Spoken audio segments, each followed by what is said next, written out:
pick your Fred. Okay. Heroin is obviously a huge issue in Ohio. We've had, I think, if I'm not mistaken, we're still leading the nation in heroin deaths, and that's despite all the Narcan that, at least in our county, we've been very progressive. We have a sheriff who actually gives Narcan out to prisoners when they leave, so they don't go take heroin and overdose and die. What are some of your ideas from the, I know we're struggling on the local level and we're fighting the good fight, but what are your ideas on the federal level, and can you compare and contrast them to your opponents? Well, let me put the exclamation point for everyone in here on the scale of the disaster. 5,232 deaths in Ohio last year, which is a 39% increase from the same period the year before. We lose more people in this country to heroin overdoses, to opioid overdoses, in a single year than we lost during the entire Vietnam War.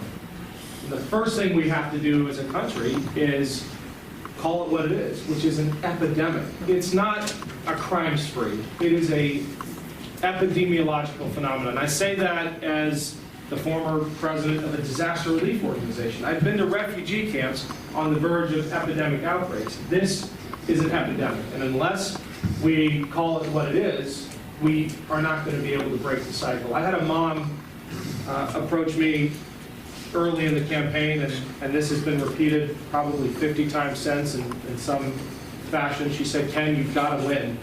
You've got to win because I just buried my only son. We were on a waiting list for months for a bed in a treatment facility, told there was no funding." And she's not wrong. Trump declared an emergency, put no dollars behind that declaration. It expired a couple of weeks ago, by the way, with barely a mention. This mom said, 2 weeks away from getting his bed, he overdosed and died. The stakes are life and death for the families dealing with it. The stakes for society are, it's almost impossible to put a price on it. You look at, take the foster care system, 1,000 more kids in foster care last Christmas than the year before, kids sleeping on the floor of social services because they can't find a family to place them in. You look at the rates of hepatitis going through the roof because of the IV users.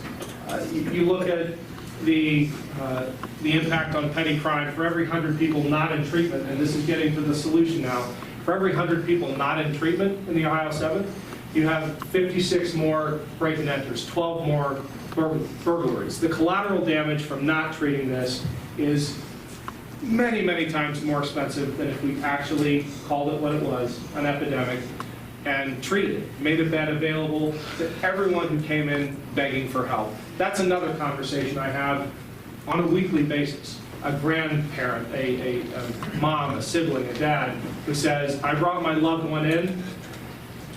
The nurse at the check-in desk, with tears in her eyes, said, 'Thank you for coming. This is an important milestone, realizing you need help. Come back in 3 weeks. We might have a bed.'" Do you think that person comes back in 3 weeks? Almost never. Almost never. We have to make that available. Thanks, Fred.